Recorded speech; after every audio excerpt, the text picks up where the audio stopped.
Hey, what's going on, friends? TSpeaks here. So I wanted to just give a brief summation, I guess, of how I got to where I am now. And it started out with me basically following the American dream, or what I was told, which was go to school, get a good job, have that job, go buy a house, get a wife, have some luxury items, and that was going to be success. But the one thing I realized is, as I did all those things, I wasn't successful. I didn't feel successful because this is what the schedule looked like. So I went up as a vice president of portfolio management and operations on Wall Street. So I'm getting up, let's just say at 6 a.m. Okay? Get up at 6 a.m. Got home most days at 7 p.m. 7 p.m.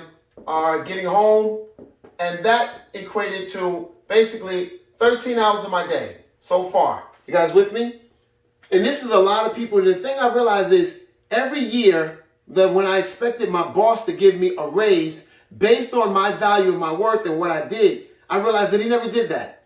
Instead, what he did was he gave me a marginal raise, 2 to 5%, a bonus, but they were only things to pacify me, because after I got a raise, whatever it was, different percentages, let's just say starting out at $100,000 a year, okay, then you get a raise of 20%, 5%, whatever the raise was, it never seemed like it was enough.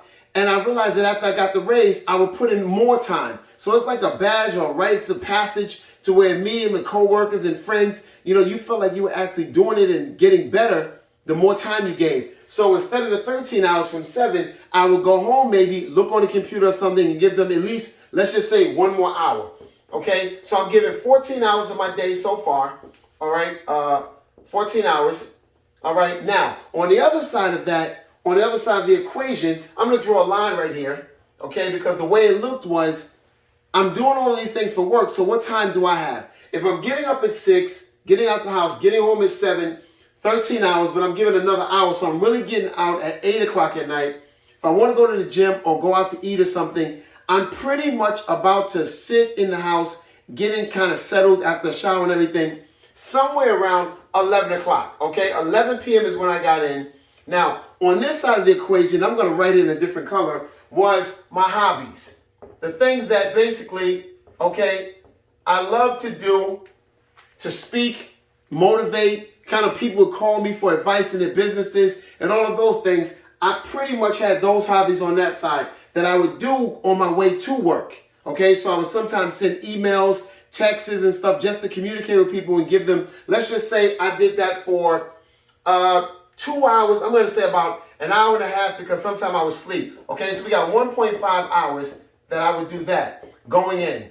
Okay, 11 o'clock, don't forget on this side, 11 o'clock I'm going to bed.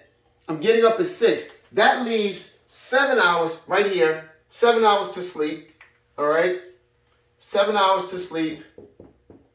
All right, most people don't sleep that long.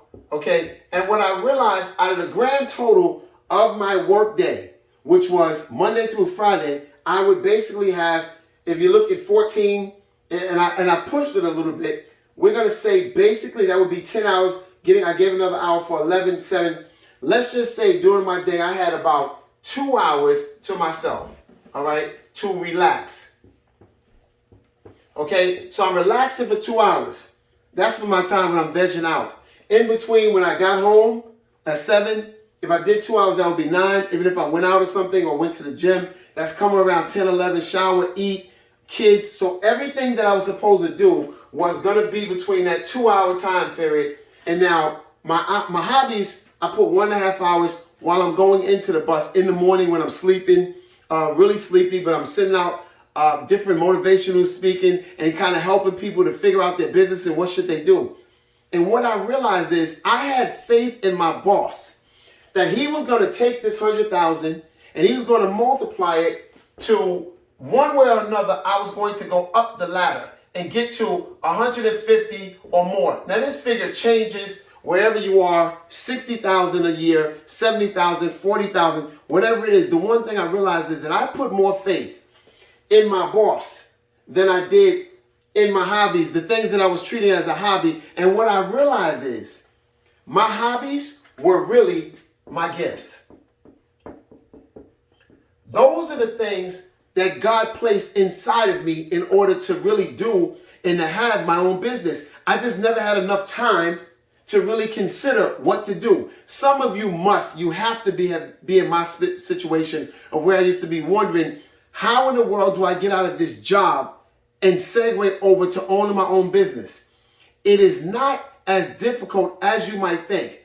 It does require certainly a lot of focus, and you have to be intentional, because Monday through Friday, Saturday, I did the detoxing because I couldn't do it all during the week. So on Saturday morning, I'm getting up, I'm cleaning, I'm going out to breakfast with the family. That's when they get a little bit of me, but I'm kind of still a little weary from getting up at 6 a.m. every day.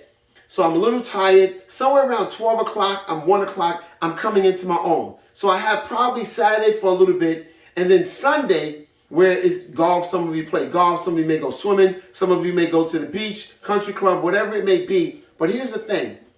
At about 5 o'clock, I had to brush it off because I started thinking about Monday morning, going to a job that I absolutely could not stand.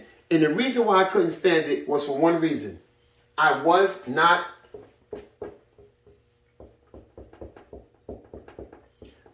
free. I was not free to do what I wanted to do when I wanted to do it. I was constrained, and if you ask me, I was an indentured servant, a slave. I was a slave to my dollars, and I was literally never free to explore the gifts that were in me. But the Bible says, and yes, I speak more or less from a Bible basis, not religious but biblical. The Bible says that God has given each one of us a measure of faith. I put more faith in my boss. Okay, let's write boss where he belongs at the bottom. I put more faith in my boss than I did in me. I put more faith, thank you so much. I put more faith in my boss doing the right thing, one day seeing that I was really valuable and I deserved all the money. But here's what I realized that happened. He took the lion's share for himself, or the company. They took the lion's share. They gave some to the workers, enough for us to get trinkets, like the Mercedes, like the BMWs, maybe the houses, like to take a couple vacations a year to pacify me that I might still be in slavery, to where I was not free to do what I wanted to do. And then one day it dawned on me, why am I using the faith that God gave me on another man instead of using what he gave me on me? Because if he made me in his image, which is in Genesis, then that means that everything that I have inside of me is enough for me to build on and to have a free life. How do I do that? I'm glad you asked. I go inside of me and decide what is going to be my business that allows me to live free. And that's basically what I did. Was it hard? Absolutely. Absolutely, because everything was screaming, stick to the system. Stick to going to school. Stick to getting a good job. Stick to working hard. Stick to being, and the worst part about it is, everyone around me was doing the same thing. I would look on the bus in the morning at the individuals that were sitting there, and they looked like death was right there on their faces. No one looked happy. No one looked excited. And it startled me because no one absolutely looked like they couldn't wait to get into work. Tell me some of you really want to go into work. You really want to get up on a Monday morning, leave your family, and go to a job. Even if it's paying you, go to a job and stay stuck. Oh, wait, you're going to have freedom at 65. Suppose you die at 64. That means at 64, all you've done is this. Or even an early retirement, 57 or 62. You've done this, and you've done little things like going on vacation. But suppose you were meant to have more. Suppose you were meant to make more than $100,000 a year, which is a long time to make just $100,000. Suppose you were meant to make more. Suppose you were meant to get up in the morning and decide what you wanted to do and having your own business. But there's no time to think about it. So you spend just 1.5 hours or less, if any, doing things like practicing your gifts. I submit to you that when you change your mind, you'll change your life. How do we do that? I'm glad you guys asked. Stick with me. If anything that I've said you guys like, comment, leave a comment, please. Subscribe to the channel. We're going to be getting into this because the one thing that you cannot do is die without utilizing your gifts. And your faith is supposed to be in you and not in another man called a boss. I'm TSpeaks. Appreciate it.